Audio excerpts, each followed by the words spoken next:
Ladies and gentlemen, it is a special honor for me to present your next speaker, Larry Reid. Larry is a friend and was the most influential professor during my time as a student here at Northwood University. I can tell you without any hesitation at all that you are in for a real treat this afternoon. Mr. Reid is president of the Mackinac Center for Public Policy, a Midland-based research and educational institute. Reid holds a BA in economics from Grove City College and an MA in history with an emphasis on economics from Slippery Rock State University. He is the former chair of the Department of Economics here at Northwood University and designed the original economics major. He is also the founder of the Freedom Seminar, and much can be said about the fact that we are celebrating the 29th Freedom Seminar.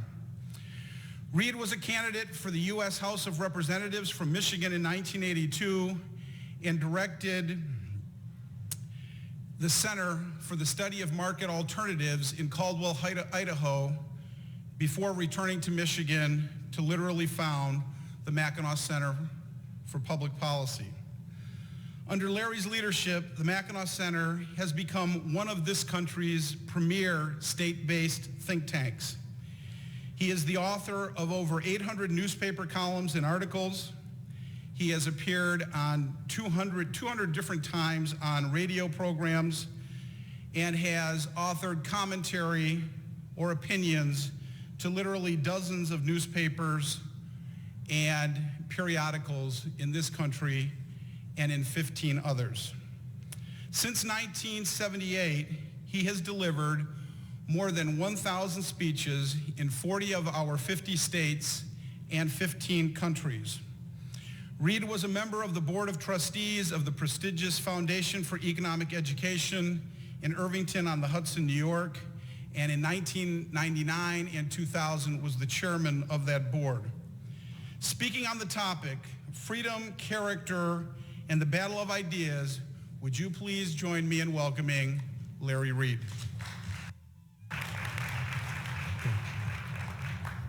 Thank you, Tim. Whoa, that is loud. Can you hear me in the back all right? Is that a little too loud? Okay, great.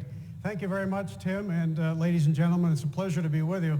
And it's hard for me to believe, but Tim reminded me that it was 30 years ago this year that I started at Northwood University. So I not only owe Tim a thanks for bringing me here today, but I owe this gentleman, Dr. David Fry, and his colleagues from 30 years ago for hiring me in the first place, because at that time I didn't have anything to show other than I was just shy of my graduate degree too. I had to do a little bit of writing to finish it up.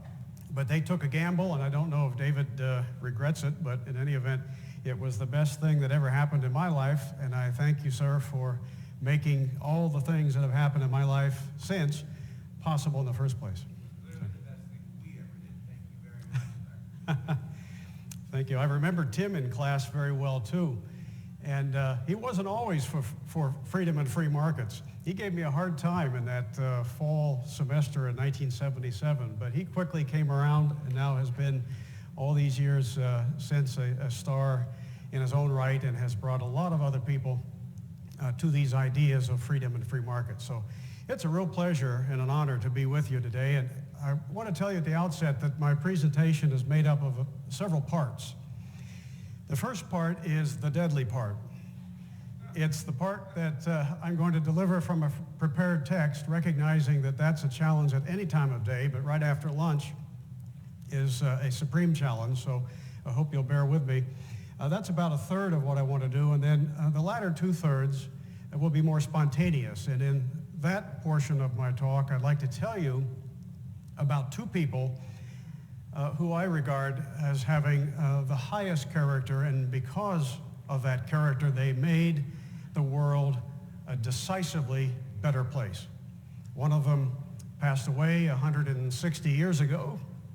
Excuse me, the other one is still living at the age of 98. He'll be 98 next month.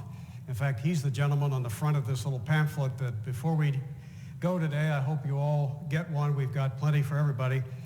And I talked to Dale Matchek. He said I should tell you ahead of time, because it may affect how rapidly you take notes, that about 3/4 of what I'll say to you today is in here, either in the first part about Sir Nicholas Winton or in the second part about character.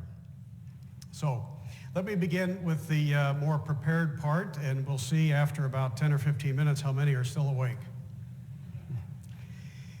20 years ago, something quite remarkable happened in the little town of Conyers, Georgia, when school officials there discovered that one of their basketball players who had played 45 seconds in the first of the school's 5 post-season games had actually been scholastically ineligible.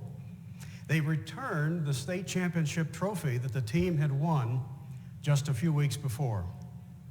If they had simply kept quiet, probably no one else would ever have known about it, and they could have retained the trophy. To their eternal credit, the team and the town, dejected though they were, rallied behind the school's decision. The coach said, quote, "We didn't know he was ineligible at the time, but you've got to do what's honest and right and what the rules say. I told my team that people forget the scores of the games. They don't ever forget what you're made of." In the minds of most, it didn't matter that the championship title was forfeited. The coach and the team were still champions in more ways than one. Could each of us have mustered the courage under similar circumstances to do as they did? Well, if you've ever been present at a commencement address, most of you, if you haven't yet, you soon will be at some point, you probably know that they are full of platitudes about how you are the future. And that's an important point, and I certainly want all of you here to understand that you are in the stage of your life when you are setting down some markers and crafting your future in a very important way. But I want to talk to you about something different than just you are the future. I want to tell you about something that's more important than all the good grades you've earned, more important than all the high school and college degrees you're accumulating, and indeed more important than all the knowledge you'll ever absorb in your lifetimes. It's something over which every responsible thinking adult has total personal control, and yet millions of people every year sacrifice it for very little. It will not only define and shape your future, it will put both a concrete floor under it and an iron ceiling over it. It's what the world will remember you for more than probably anything else.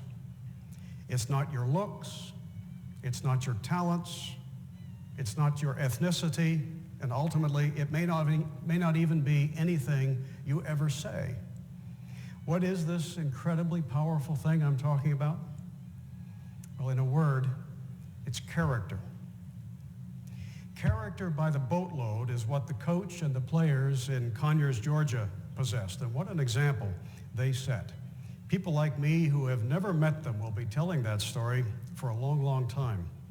People who do know them surely must admire them and look up to them with great pride and respect. Thank God for people with character. They set the standard and exert a pressure on everyone else to strive to meet it.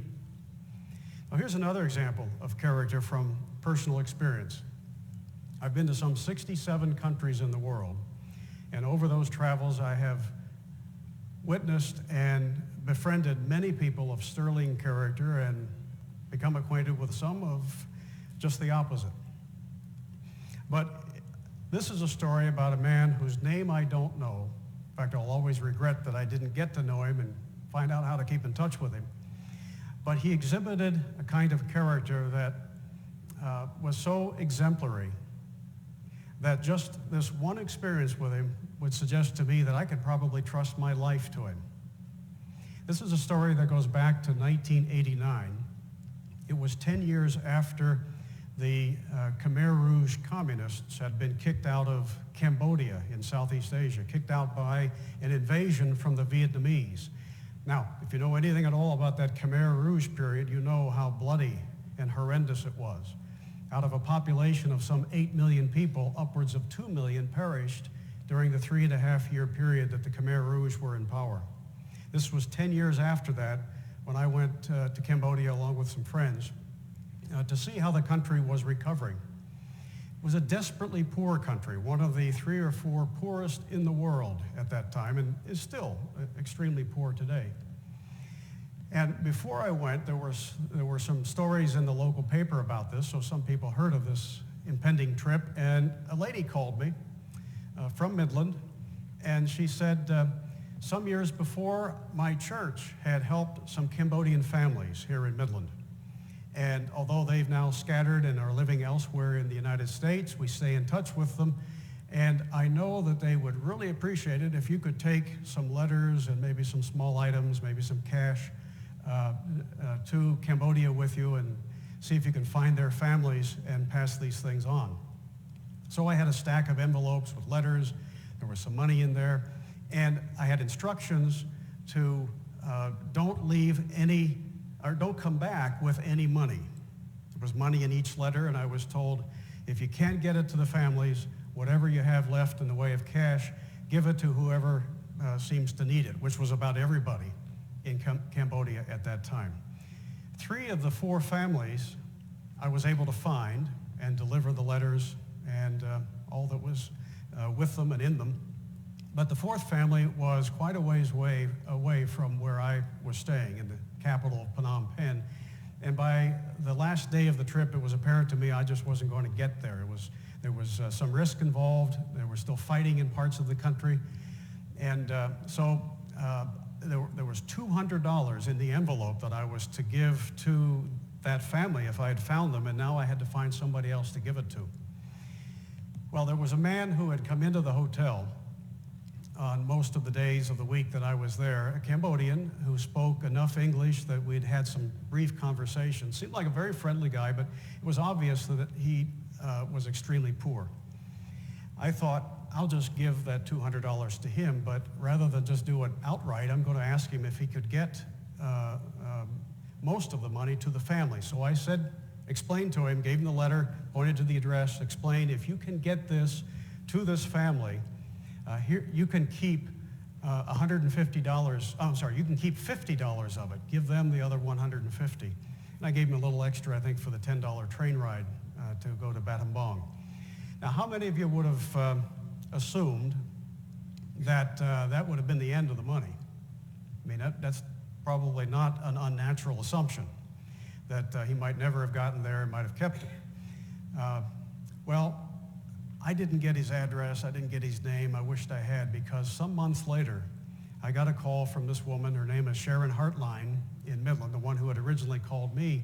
She was all excited. She said, Larry, one of the Cambodian families here in the U.S. Had just got word to me and sent a copy, apparently, of a letter that they had received from their family back in Cambodia. And Sharon read that over the phone to me, and it said, thank you for sending the $200.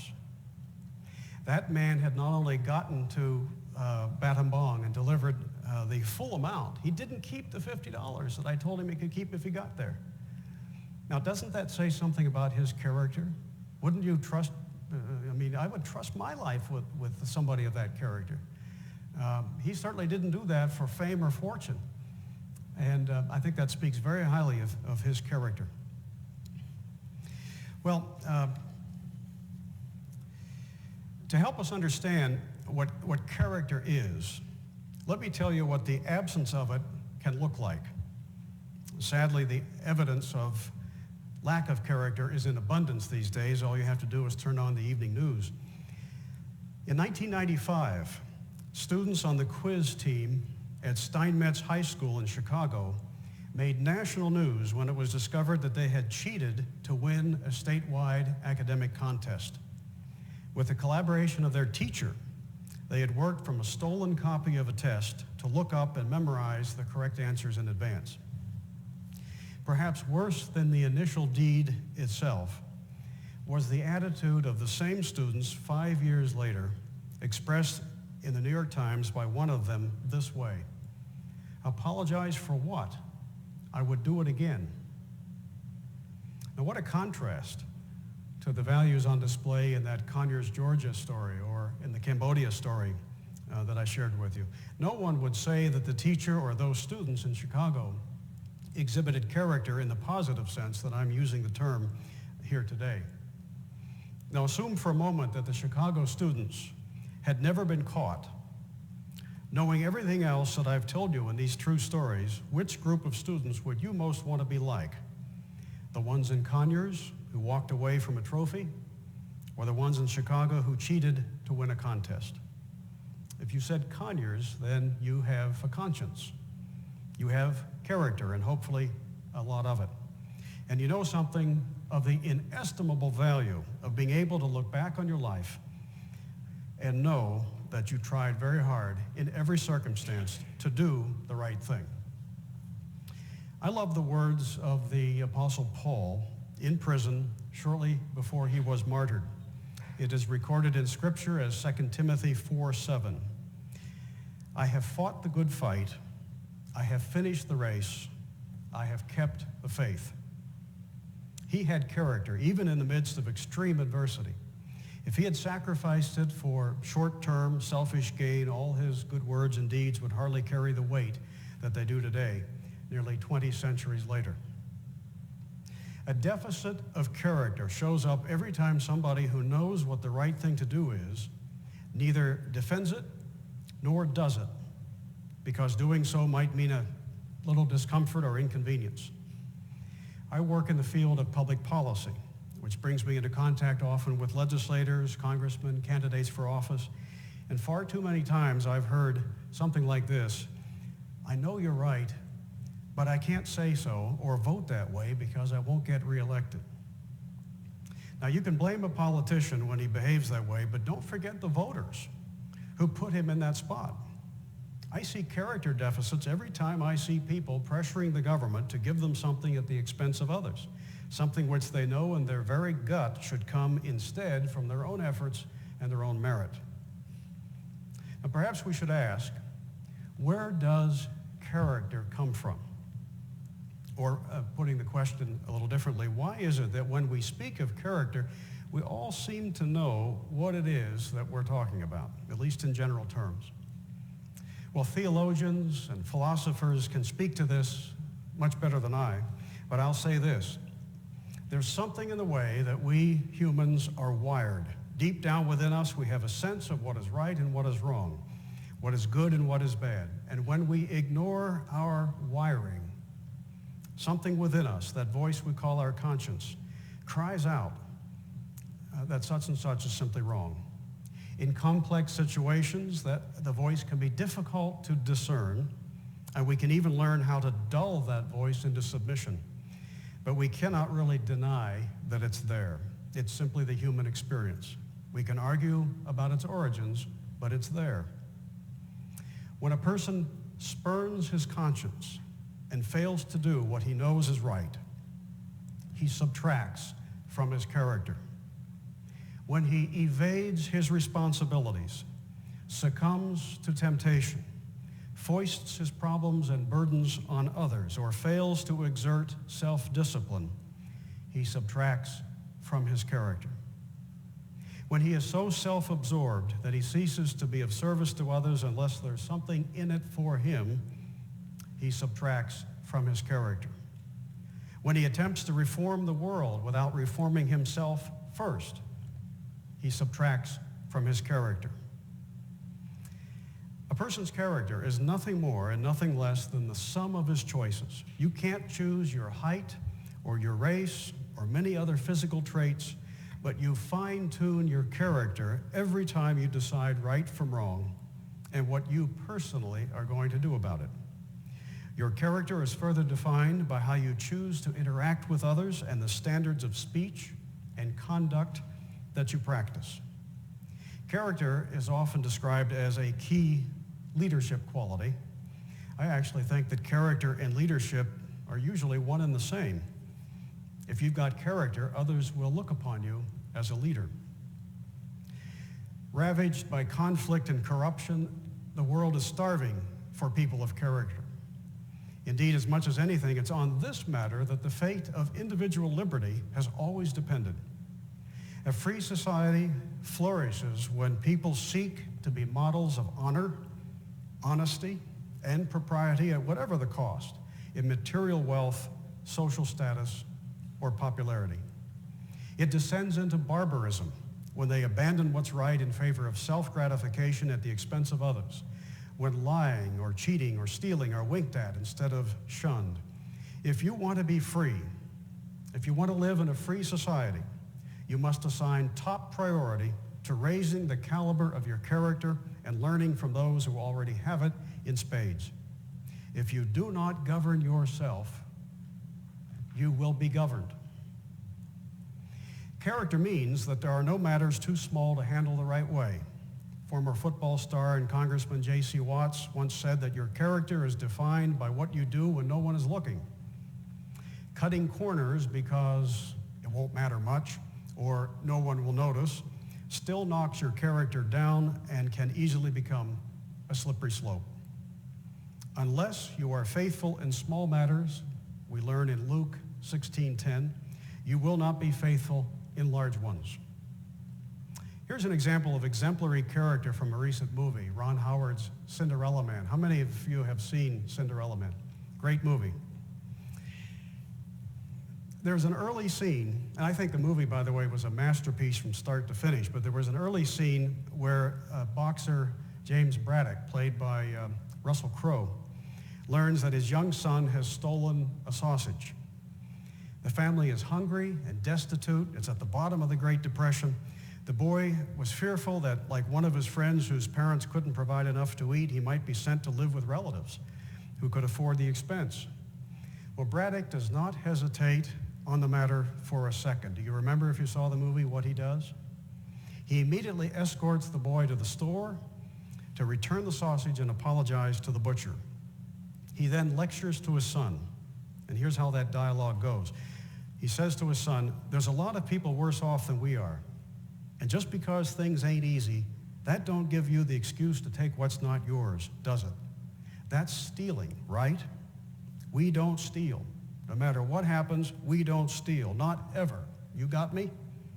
And his son replies, yes, but then Braddock doesn't move on. He presses the point 2 more times. He says, are you giving me your word? The boy says, yes. Braddock says, come on. And finally the boy says, I promise. Well, Braddock's character ascends to new heights later in the film when he does what is never asked and what perhaps not one in a million has ever done. After receiving public assistance for a time, but then later becoming successful once again and earning some money, he pays the taxpayers back. Now that is character. In history, the men and women we most admire, and I think best remember, are those whose character stands out because they lived it 24 hours every day and did not compromise it. At least that's the kind of character that I love to read about and recommend others read books and biographies about. The kind of people we best remember and look up to are not like that fictional player or character played by the great comedian Groucho Marx, who in one of his movies said, those are my principles. If you don't like them, I have others. George Washington was perhaps our best president because he knew at every moment that maintaining the highest standards in every respect of life, public and private, was critical to putting the new nation on the right path. A man of lesser character might not have carried us through such a critical period or would have put us on a different and more perilous path. Washington understood the link between character and liberty.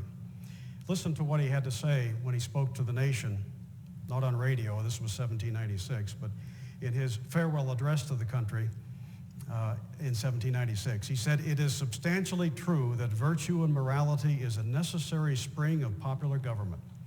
The rule, indeed, extends with more or less force to every species of free government. Who that is a sincere friend to it can look with indifference upon attempts to shake the foundation of the fabric. Listen to what Jefferson had to say on the issue of character. He said, "Give up money, give up fame, give up science, give up the earth itself and all it contains rather than do an immoral act. And never suppose that in any possible situation or under any circumstances it is best for you to do a dishonorable thing, however slightly so it may appear to you. Whenever you are to do a thing, though it can never be known but to yourself, ask yourself how you would act were all the world looking at you, and act accordingly. Encourage all your virtuous dispositions and exercise them whenever an opportunity arises, being assured that they will gain strength by exercise as a limb of the body does, and that exercise will make them habitual. From the practice of the purest virtue, you may be assured you will derive the most sublime comforts in every moment of life and in the moment of death. If ever you find yourself environed with difficulties and perplexing circumstances, out of which you are at a loss how to extricate yourself, do what is right, and be assured that what will extricate you the best out of the worst, that will extricate you the best out of the worst situations." What founders like Jefferson and Washington were getting at is the notion that liberty, the free society, is built upon the ability of a society to govern itself, of individuals to govern themselves without intervention. And this ability to self-govern is itself built upon character. Well, nearly 4 years ago, to make this even more personal, my very best friend and business colleague, our senior vice president at the Mackinac Center, Joe Overton, was killed in a plane crash at the age of 43. He taught me more about the importance of character than anyone I have ever known. He could teach it because he lived it. And while composing a eulogy for his funeral, I came across a few lines about what the world needs. I've never learned who the author was, so I can't offer appropriate credit. And in any event, I've added a lot to it. It not only describes character and what the world desperately needs, it described my friend Joe to a T. So I share it with you as I close the first part of this talk and get into a discussion of two particular individuals. The world needs more men and women who do not have a price at which they can be bought, who do not borrow from integrity to pay for expediency, who have their priorities straight and in proper order, whose handshake is an ironclad contract, who are not afraid of taking risks to advance what is right, and who are honest in small matters as they are in large ones. The world needs more men and women whose ambitions are big enough to include others, who know how to win with grace and lose with dignity, who do not believe that shrewdness and cunning and ruthlessness are the three keys to success, who still have friends they made 20 or 30 years ago, who put principle and consistency above politics or personal advancement, and who are not afraid to go against the grain of popular opinion. The world needs more men and women who do not forsake what is right just to get consensus because it makes them look good, who know how important it is to lead by example, not by barking orders, who would not have you do something they would not do themselves, who work to turn even the most adverse circumstances into opportunities to learn and improve, and who love even those who have done some injustice or unfairness to them. The world, in other words, needs more men and women of character. Now, in the remaining time, I want to give you two of my favorite examples of people with character. If you get nothing else out of this talk, I hope you'll go away with a desire to read more biographies of great men and women of high character, because I think you'll find them extraordinarily inspirational, or at least many of the ones I can recommend I think will have that effect on you. And there's something about reading biographies of great men and women that rubs off on you, makes you realize how important the power of example of one's character can be in affecting not only your life, but the lives of those around you, or those to follow you. The two men I want to talk about, they both happen to be men, but I could give you plenty of examples of women as well. But these are my favorites. The first one is a man named Thomas Clarkson. How many of you know who that was? Okay, how many of you saw the movie that came out in February called Amazing Grace? Oh, you got to see it. It's powerful, and it's a true story. I've seen it now 7 times, and each time, because I've written about this period, each time I watch very carefully to see if Hollywood messed with it in any way and messed up the story or put in something that was inaccurate. And boy, nothing of any major consequence is inaccurate. It is very faithful to history. They made a major effort when they made the film to be faithful to what actually happened.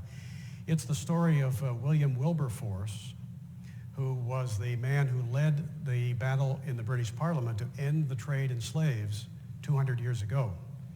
Well, his close associate is a much lesser known man, but is depicted brilliantly in the film by an actor named Rufus Sewell. And this compatriot of Wilberforce was a young man named Thomas Clarkson. Here's the background of the Clarkson story. You have to understand that by the early 1780s, the institution of slavery had been around for many, many centuries. It was accepted, widely accepted. It was very commonplace.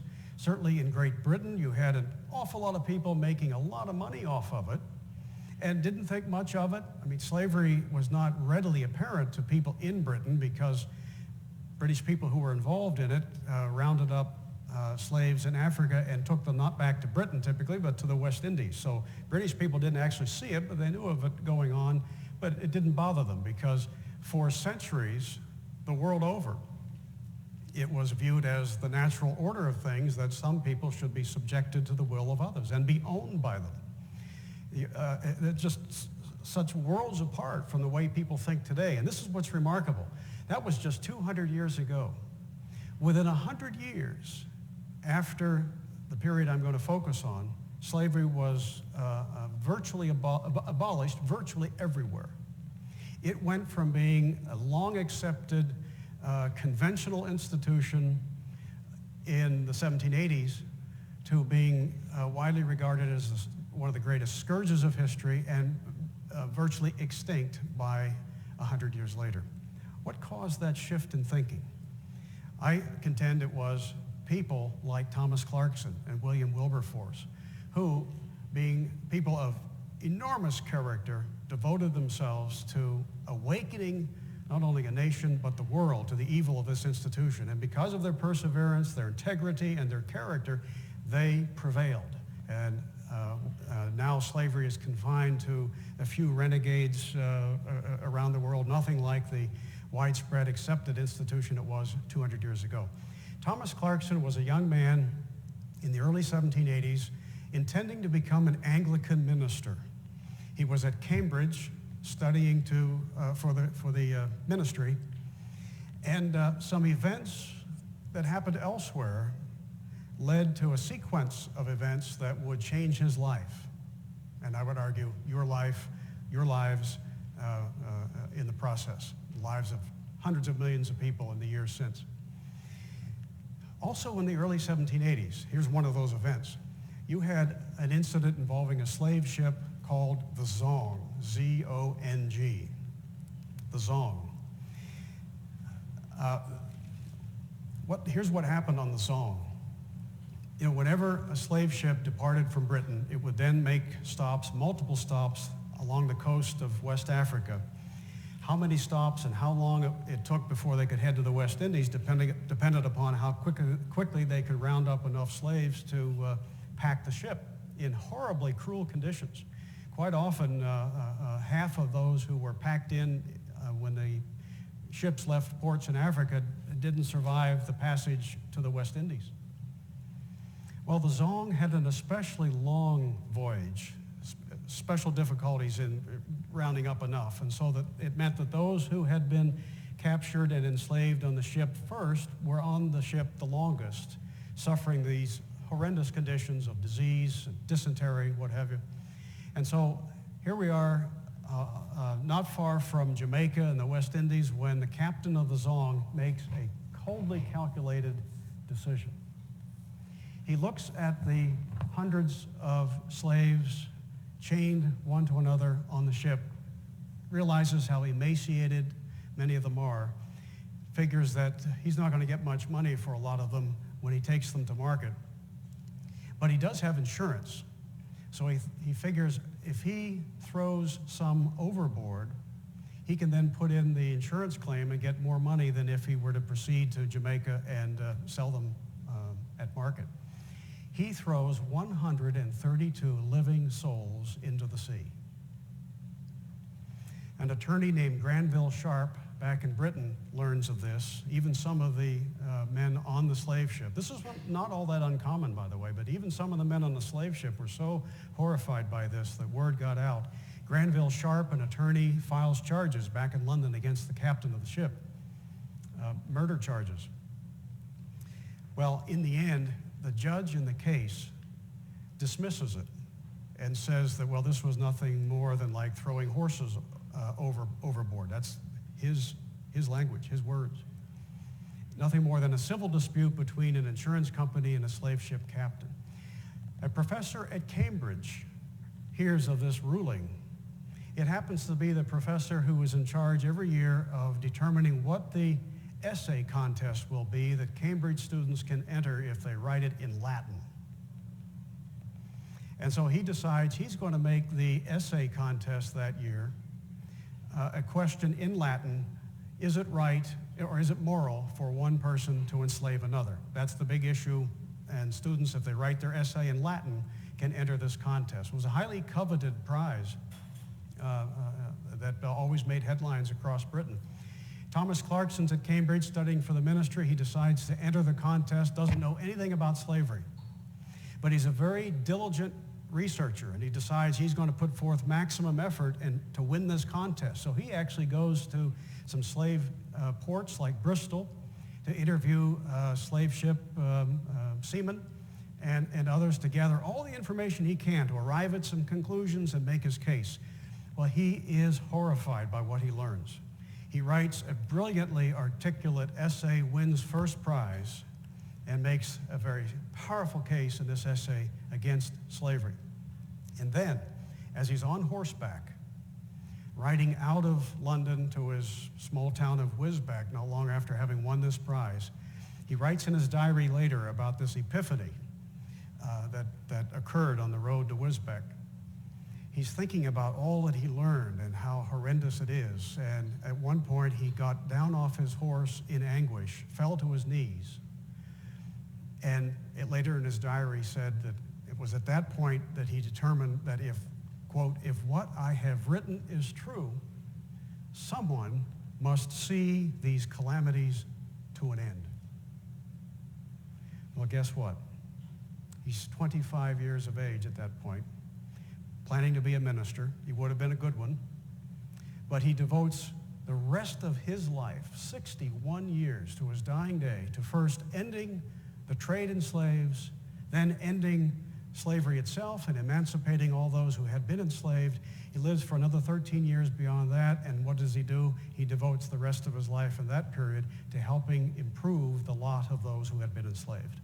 An absolutely remarkable man. The first thing he does when he goes back to London is he looks up the Quakers, because the Quakers had been about the only people in Britain who had ever spoken out against slavery. But they were written off by the rest of British society as a little bit odd. They had this strange faith. They had strange habits. The men, for instance, would not take their hats off in the presence of nobility because they felt that would offend a higher authority. And so they on the fringe of British society, and people didn't really listen to them. But Clarkson rounds up some of them and says, let's start a movement. And in May of 1787, he gathers 12 people around a table at a print shop in London and forms the Society for the Abolition of the Slave Trade. This is the beginning of a great effort that will take many years to succeed. But Clarkson, in effect, became the founder of the world's first think tank. This think tank, this society, as he called it, would produce publications, policy papers, speeches, sermons, In fact, it had all the paraphernalia of not only a think tank, but a major campaign or crusade. At one point, Clarkson realizes we've got to make this slavery thing real to people. They don't really understand how, they've fallen for a lot of propaganda from the slave traders who tell them, oh, this is no big deal, we take care of these people. And British people don't see slavery around them, so they fall for that. He said, we need to make it visual. We need to make it real to them. So what does he do? He draws up a sketch. In fact, it's a very famous one now, but a sketch of what it looks like to be on a slave ship. And you can see all these figures. When you look close, you see these are all human beings, lined up, one next to another, packed like sardines, chained one to another, packed onto this ship. That visual image had a powerful effect. The Society for the Abolition of the Slave Trade reproduced this and circulated it all over Britain. How many of you have a piece of Wedgwood at home? Wedgwood pottery. Okay, do you know that the great entrepreneur who started that company, Josiah Wedgwood, was an early convert to the anti-slavery movement, thanks to Thomas Clarkson. And they talked about how can we make this more visual, and get people fired up about this. So Josiah Wedgwood designs an image that they then put on mugs and plates and all kinds of other things of a kneeling black man in chains going like this, praying, and around the perimeter it says, "Am I not a man and a brother?" To help awaken the conscience of the British nation. Well, let me share with you what Clarkson had to say about the importance of character early in his struggle to make this effort succeed.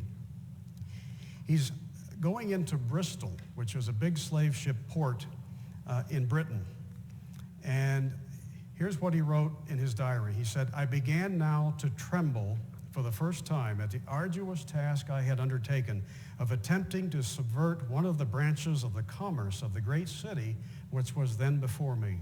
I began to think of the host of people I should have to encounter in it. I anticipated much persecution in it, and I questioned whether I should even get out of it alive.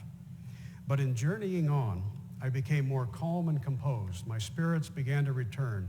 In these latter moments, I considered my first feelings as useful, inasmuch as they impressed upon me the necessity of extraordinary courage and activity and perseverance and of watchfulness over my own conduct, that I might not throw any stain upon the cause I had undertaken.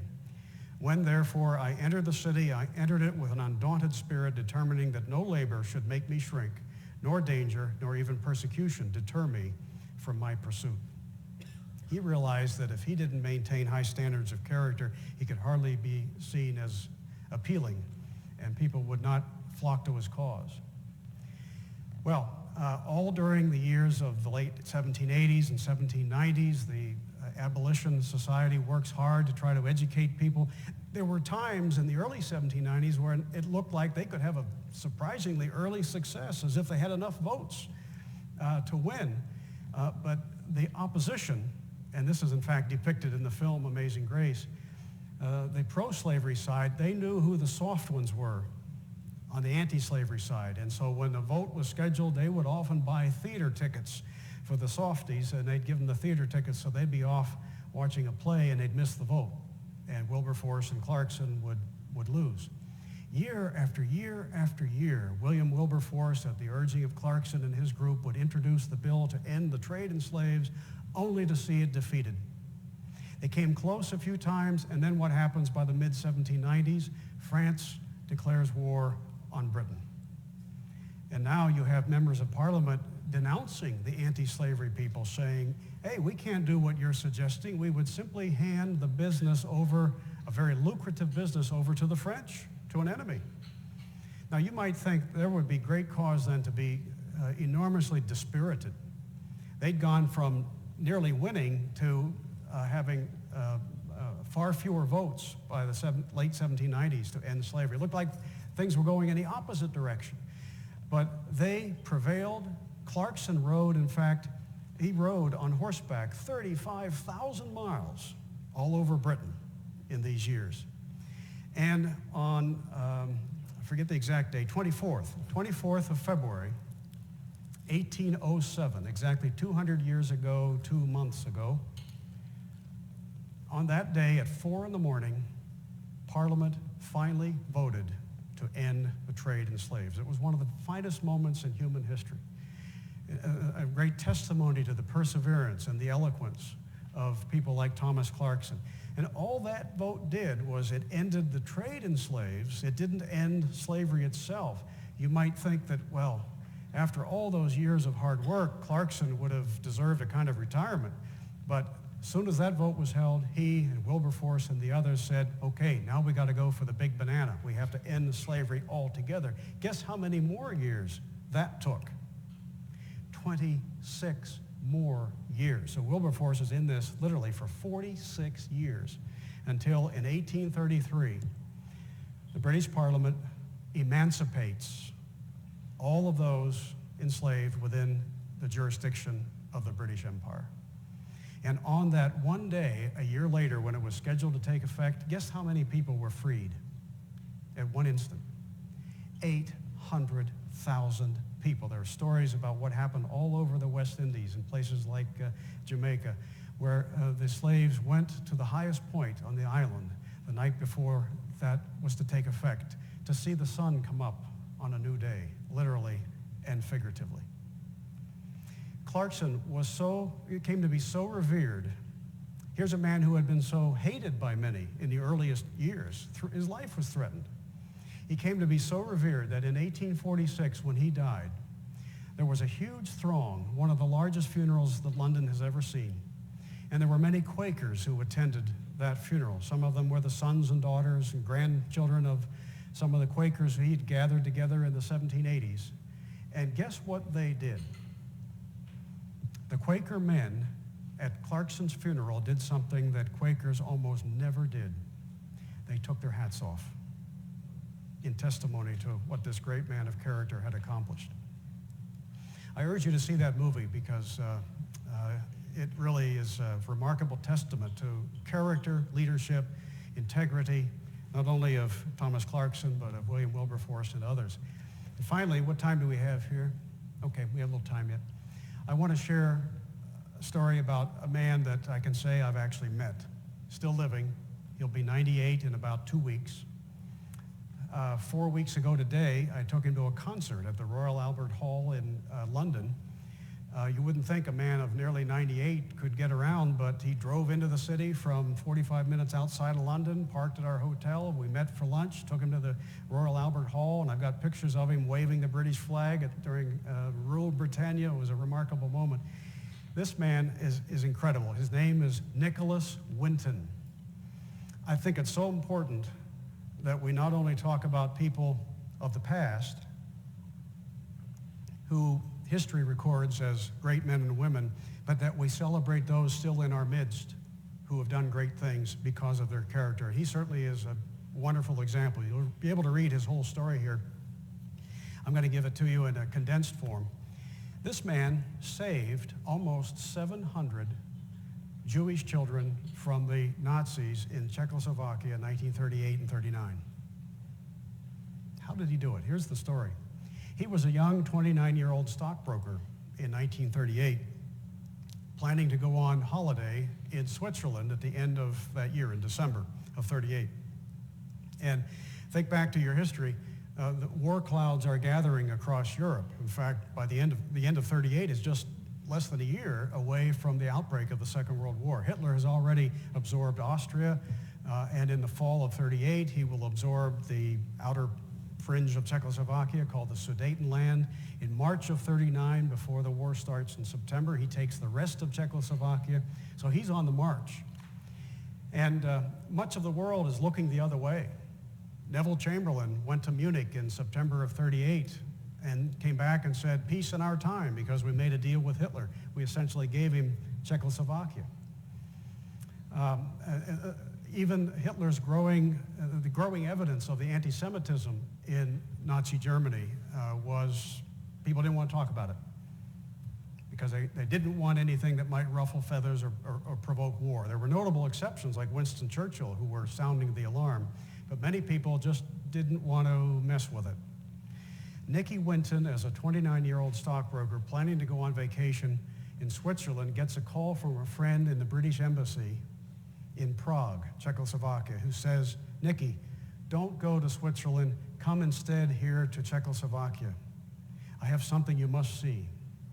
Whatever he said was enough to convince him to sidetrack his vacation, ended up not doing it at all. He went to Prague, and what his friend wanted him to see were the refugee camps in and around Prague, full of Jewish parents and their children who had fled from Hitler's Germany, fled from the Sudetenland, that part of Czechoslovakia that by the end of 38 Hitler already has. There were also some Polish Jews and some other Jews from other parts of Europe who had fled. There were quite a scattering there, but there were thousands of Jewish families in these refugee camps in the freezing cold in Prague, December of 1938. Nicky Winton sees this.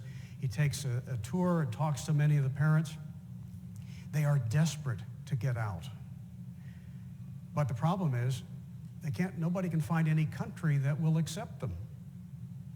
And so a lot of the parents are saying, even if we can't get out, please, can you help us get our children out, to get them out of harm's way? Nicky Winton is so moved by this, he doesn't just forget it and take his vacation. Being the man of character that he is, he decided he was going to do all that he could to help these people, at least help get the children out. So he starts writing letters immediately to governments all over the world saying, if I organize transports and get these children out, will you grant visas to allow them to enter your country? Do you know that only 2 countries said yes? Even the United States government said no. Only Great Britain and Sweden said yes. The Roosevelt administration in Washington didn't want to stir up any trouble, so they said, no, we're not going to take them. So Nicky starts organizing transports to get the kids on these trains, get them out of Prague. Meantime, he has to get them get them into Britain, he has to organize foster families. He has to find people who agree to accept them and be their foster parents. So he puts ads in the papers all over Britain. In fact, many of the papers give him these ads at no charge, advertising for foster families. And he organizes all of this in the space of just a few weeks and begins bringing trainloads of children out of Prague and eventually to Britain to live with foster parents. Can you imagine what it would be like as a parent to give up your children, to say goodbye, not knowing if you'll ever see them again? And in fact, many people thought we're just going to do this until it blows over, not realizing that World War II would be as horrendous as it was, or that the Holocaust would prove to be as devastating as it was. Almost none of the nearly 700 children he got out ever saw their parents again.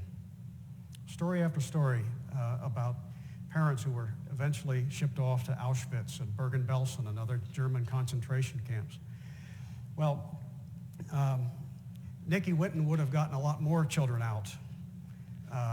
But on the day that World War II broke out, on the 1st of September 1939, he had another transport already loaded, 250 kids on that one. He'd already got 669 out. There were 250 on the train. World War II broke out and the Nazis stopped all transports. Not a single one of those 250 children survived. Not a one. Would you believe that today, because of Nicky Winton's action to save those children, there are 5,000 people today alive? Not just many of the children who are in their 70s and 80s, many of the ones who are still living, but their children, their grandchildren. Someone has calculated this. 5,000 people, including an immense number of artists and musicians, a member of parliament.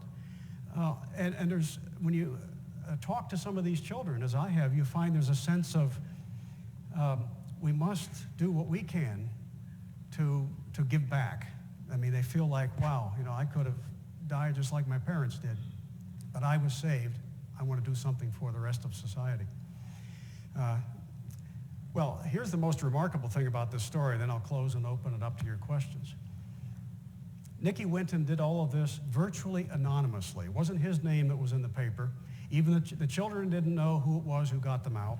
There was no way to stay in touch. He didn't try to stay in touch with the foster families because his job was to put them in good hands and do what he could, and that's what he did. He went right into the RAF, the Air Force, and was in the Air Force for 5 years and later married. He didn't even tell his wife for decades about what he had done. That's character. He didn't do what he did for fame. He didn't do it for personal attention. He didn't do it for money. He did it because it was the right thing to do. It wasn't even discovered, at least the world didn't realize what he had done, until in 1988, 50 years after he had done this. His wife is going through the attic and finds this box of scrapbook materials, pictures of kids, visa documents, and so forth, wants to know, what's all this stuff? And so he explains it. I mean, it's hard to believe you wouldn't even tell your wife, but it was a painful moment in time, and he did what he could and moved on. He didn't do it for fame or fortune or attention. He just didn't tell even his wife. You know how the world found out about this? Once his wife saw all this stuff, she mentioned it to a good friend of hers, a lady named Betty Maxwell, who had connections with a British television show called That's Life. We used to have one like that in this country, where you bring somebody in and you surprise them by telling their story and uniting them with people that may not have seen for many years. This is now in a documentary, which you can get. It's called The Power of Good. And there's a clip in this 1-hour documentary on Nicky Winton, where there's a clip from that TV show. And it's so moving because you've got the host of the show telling the story of what Nicholas Winton did. And at one point, the host says, "We want to tell you here on television that Nicky Winton," this is him sitting in the front row, and the lady sitting next to him is Vera Gissing, one of the children that he saved in 1938 and 39. And I've come to know Vera, who's now almost 80, and what a delightful lady. And she told me that when she was called by the TV station, she was told, and she'd been looking for this guy. She knew somebody saved her, but for years wanted to know, who was it? Who was that guardian angel who didn't know who it was? Turned out he lived literally 15 minutes away from where she grew up in Britain with a foster family. And she said when the TV station called, they told her, "We're going to put you next to this man. He's the one who saved you, but you can't let on that you know who he is or who you are until this moment." And she said it seemed like months sitting there, and then when it's announced that she's there, then there's a tearful reunion. You see this in the documentary. It's just wonderful. And then the host says, "Might there be others in the audience who were among the children that Nicholas saved 50 years ago?" Well, they had gone around locating, based on lists they found in that box in the attic, they found several hundred of the children. They're all there, and they all stand at the same time. And it's just an incredible moment. But why did Nicholas Winton do what he did? Because of character. He was a man of character. And in that case, character made all the difference in the world. It saved the lives of not only the 669 children he got out, but all of their offspring in the years since. Character is a mighty important thing. And I hope I've said a few things today to make you understand how important it is for you to set the highest standards of character in all that you do, so that someday you'll be able to look back and say, "I wasn't perfect, but I did what I thought was right every chance I had, and I didn't fudge." Thank you very much for being so attentive.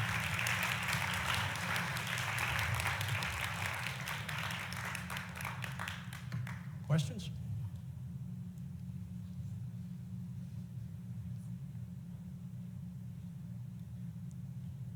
You had some really good stories and aspects to your presentation. One thing that I was wondering is, you said that we are the future, and we have a sense of good and bad in all of us, and that sometimes we mess with our wiring when we do something wrong, and we kind of lose perception of that good and bad thing. I feel that, okay, we are the future. A lot of people in our generation lose sense of that good and bad a lot. What are your thoughts on that? And do you feel that some people who do lose that aspect of good and bad will overlook the good character of the people left in our generation? Okay, good question. Did you all hear your question? There certainly are a lot of people, and in fact, what alarms me is there seem to be more and more of them who don't put a premium on character. And it troubles me. I ask myself time and again, well, why is that? And probably any number of reasons. In some cases, it's poor parenting, poor models, examples around them as they grew up. Maybe the school they went to didn't impart the values that it should have. But most people still have, at a gut level, a conscience that troubles them when they do bad things. And you have to hope that that conscience, somebody will work that and it will be pricked and they can turn their lives around. Now, I'll give you a personal perspective on this. I have no idea, of course, where each of you may come from on the matter of, on spiritual matters, but in my case, I'm a Christian, and I think that what is lacking in a lot of people is a spiritual spark, and that in some cases, that's the only thing that's going to turn their lives around. So I pray for that kind of a reawakening so that people understand there is a hereafter. You will be held accountable for your actions. Life isn't just the here and now, but it must involve others and the hereafter, and you'll be called to account for how you've lived your life. But a lot of people act as though, hey, whatever goes, whatever makes me feel good, whatever seems to work for me in the here and now, that's all of life and no consequences for doing otherwise, so let's just live it up for now. That does them enormous harm, and it does enormous harm to everybody around them. So what we really need in America is a personal, individual by individual, I think, spiritual awakening that will help elevate the standards of character and of speech around us. We need to stop paying so much attention to people who are horrible models and examples. Turn on the nightly news and you see that every day. Why should it matter what Britney Spears has to say about public policy, or I mean, that's just one example, but we pay too much attention to those whose lives are a wreck instead of those whose lives are a model. Just to actually follow up on something you just said, you said, why look at Britney Spears? But when our leaders, when our chief law enforcement officer, Attorney General Gonzalez, is caught with 27 different stories from Sunday about what happened, and then the Congress, the oversight, brings him in and he can't recall 70 things. Mm-hmm. Either he's incompetent or he's a liar. And he's our example. He's our leader. Mm-hmm. He's one of the leaders of this country. He's not Britney Spears, who's out partying with Paris Hilton. Yeah. I haven't followed the Gonzalez matter closely enough to comment very much on that, but I'll just say that there are pitifully few examples in our highest places of leadership today of the kind of character that I would like to see in our leadership, the kind that used to be exhibited by great leaders like William Ewart Gladstone is my favorite British Prime Minister, just very man of strong, exemplary character. We just don't have that. And I don't blame the individuals entirely. I blame the people who send them there and keep sending them there and don't demand that they maintain high standards.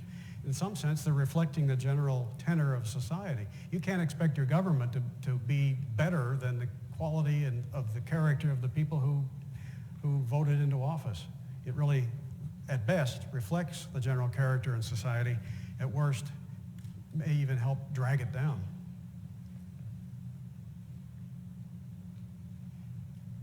Here's a question.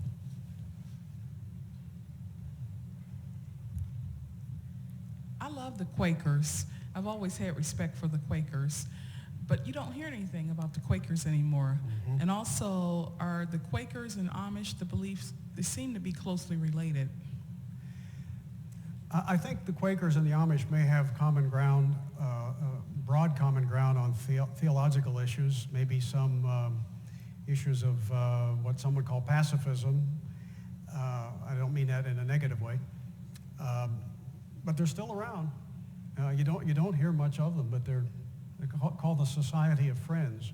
I don't know if anybody knows just how extensive that faith remains, but I think they're still around. Claudia. Is character built through adversity? Do you have to have experienced adversity in order to build character? When you say we're hardwired to be to have character. I doubt that, because I've seen, we see too many examples of people who seem not to have had a conscience. So I don't know if you can teach character. I guess probably not. I think you have to learn it yourself the hard way. Courage comes to mind too. You haven't used the word courage, and so that's, do you have to have courage to have character, or can you just be sort of a passive character too? Well, I'm not sure I could go so far as to say courage is an absolute prerequisite, but but it certainly is one of those qualities that people of character usually do have. Your initial question concerned adversity. Do you have to have gone through adversity to have a strong character? I don't think you have to. Certainly Nicky Winton didn't experience personal adversity. I mean, he saw it in others, but he didn't personally experience it. But adversity often brings out your true character. It's through adversity that you discover, or other people discover, just how much character you've got. If adversity causes you to flee, to put yourself first, to abandon others, to cut corners, to cheat, or to lie, or whatever to get by for the benefit of yourself, then you haven't handled adversity very well, and people will hardly look to you as a leader of character. But adversity often brings out what is probably latent in someone, and some of the greatest leaders have gone through adversity and kept actually burnished their character by the experience of adversity. They emerged better because of it. How you handle adversity, I think, is critically important. If you see crisis as an opportunity, something to learn from, to improve your life and that of others with, something you can conquer and teach others in the process how to get through such times, well, all of that, I think, is great and comes from character. But a lot of people don't handle adversity well. They run from it and still think of themselves at the expense of others. A lot of I have a follow-up. Is character the opposite of victimhood? Well, yeah, it's hard to see that the two are in any way synonymous. Yeah, I think I can't think of someone I regard as having high character who thought of himself or herself as always being victimized. I think character implies taking initiative, taking charge of your life, turning adversity to positive advantage, and not using the excuse of adversity to hold anybody else back or keep yourself from going to higher levels. So I don't know if that's a good answer or not, Claudia. You ask good questions. Yes, sir. Well, I understand that to understand somebody's true character requires a little bit more time and conversation with them. But from an international business perspective, you'll find that you meet somebody and you need to get a judgment of them a little bit quicker than one would like. From somebody with your experience, what are the things you look for?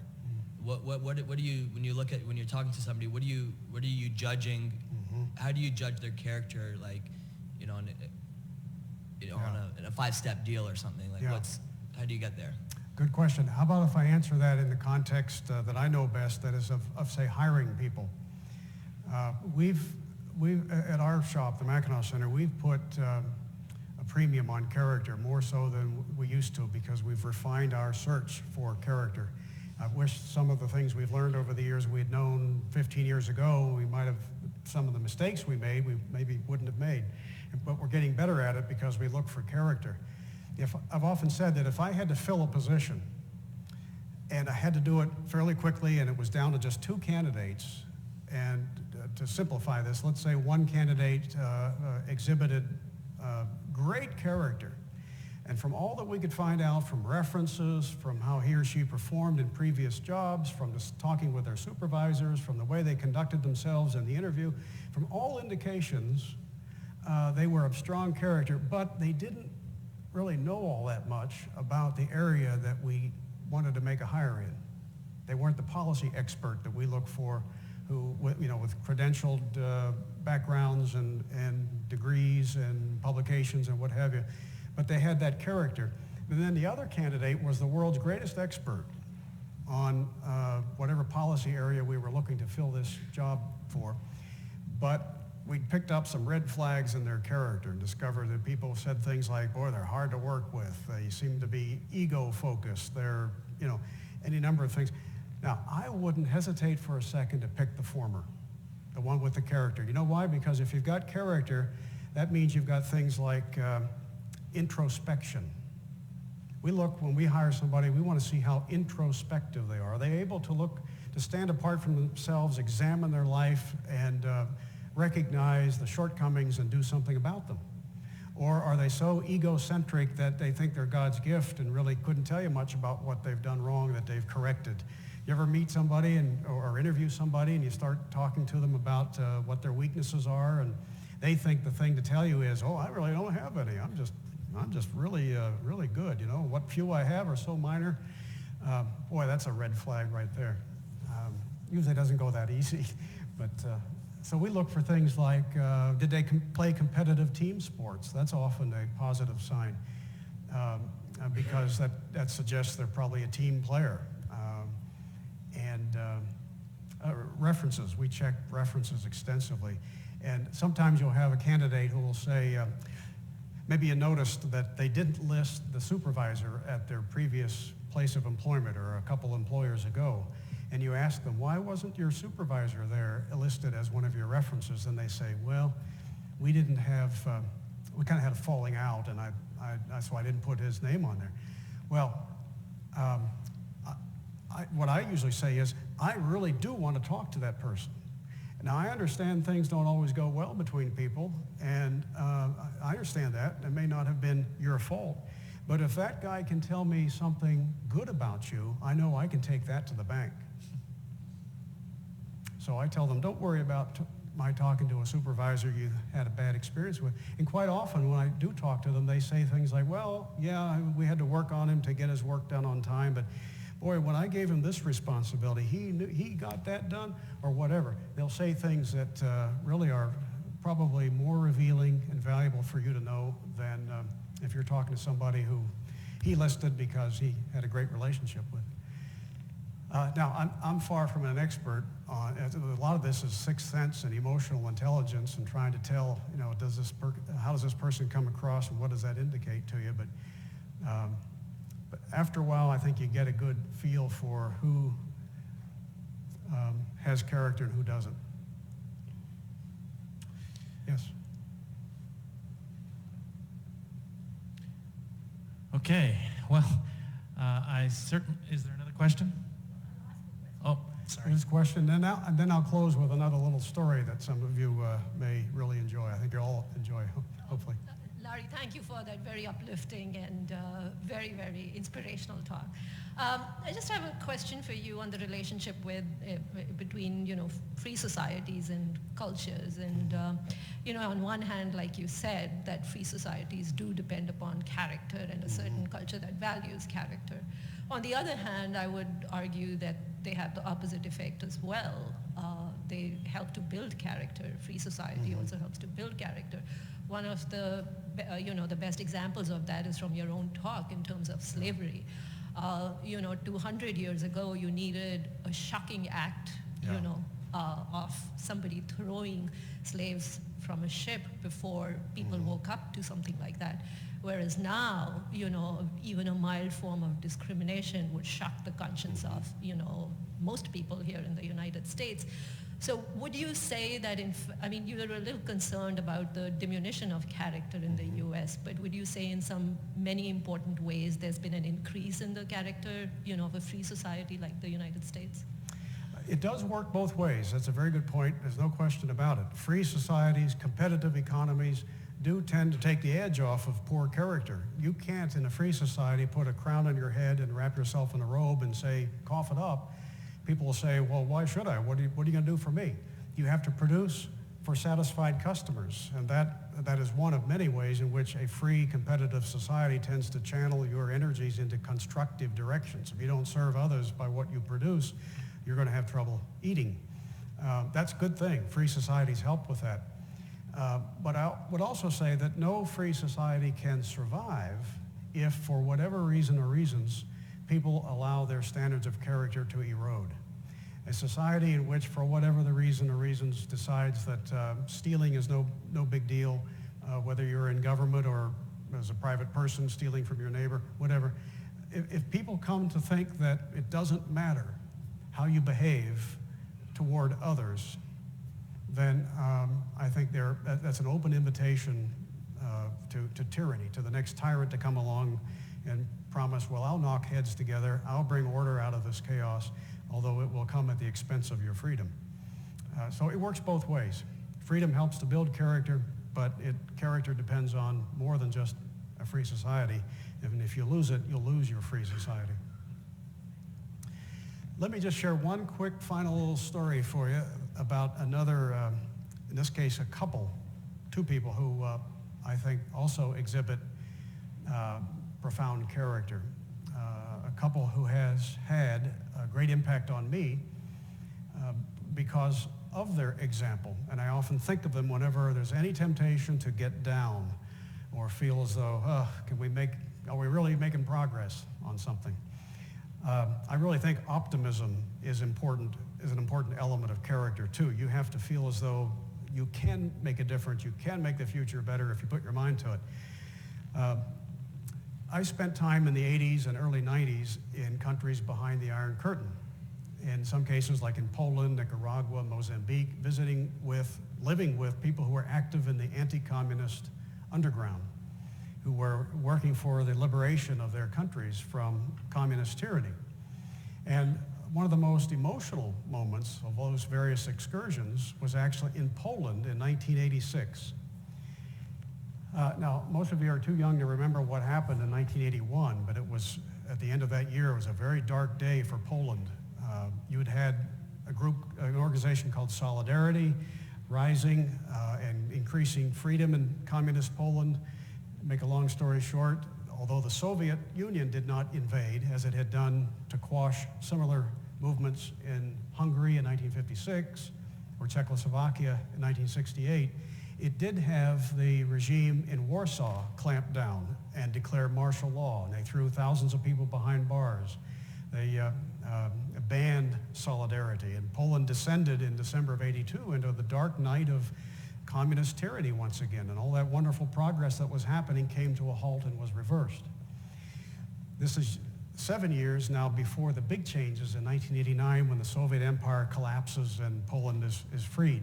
It was in the middle of that, 1986, that I was in Poland spending time with the people who were active in the opposition. And every night I would stay at a different home and moving around Warsaw and Krakow. These people were supposed to declare that they were housing a person from overseas, but they didn't do it.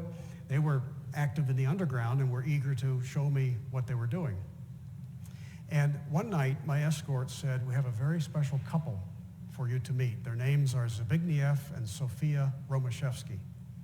I'd never heard of them before, but they had run underground radio for Solidarity during the first 6 months of martial law, from December of '81 until the middle of '82, broadcasting illegally from a radio station a message of freedom for Poland.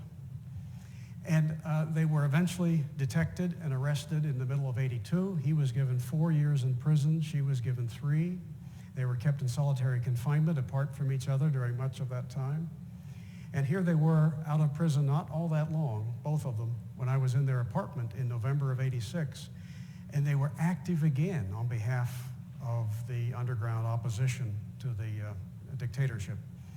And it didn't matter to them that at any moment the police could beat down their door and haul them off to jail again, because liberty meant everything to them. And so they were eager to impress upon me what they were doing. And I asked them many questions about what it was like to run an underground radio. And at one point, I asked them this. I said, "When you were broadcasting, how did you know if people were listening? Because I wanted to know when you do these things, how do you know if people are tuning in and listen and hearing your message? And Sophia answered, and she said, we wondered that too. We could only broadcast 8 or 10 minutes at a time. Then we had to go off the air to avoid detection, move to another place and broadcast again. They were moving around all the time and broadcasting ever so briefly. But she said one night, we asked people as we were broadcasting, if you believe in freedom for Poland and you believe in the message of this radio station, blink your lights and call your friends whom you know to be of the same view and ask them to do the same. And she said, we then went to the window, and for hours, all of Warsaw was blinking. I must have told that story a couple hundred times and often wondered, will people believe me because it's such a good story? And it was in August of '03 when several members of my staff and I went to Poland and visited with the Romaszewskis, and I asked them, do you remember what you told me when I asked you if you knew people were listening? And Sophia said, oh yeah. And I said, tell that story. And she told it exactly as I've just told it to you, which was great because then I said to my staff, see, I wasn't making it up. But why did they do that at such great risk to themselves? They were men and women of character. And you'd be happy to know that he was elected to the Polish Senate in that first big round of free elections in June of '89, actually the lower house, and later moved to the Senate, where he remains to this day as a member of the Polish Senate in a free country. Thank you very much.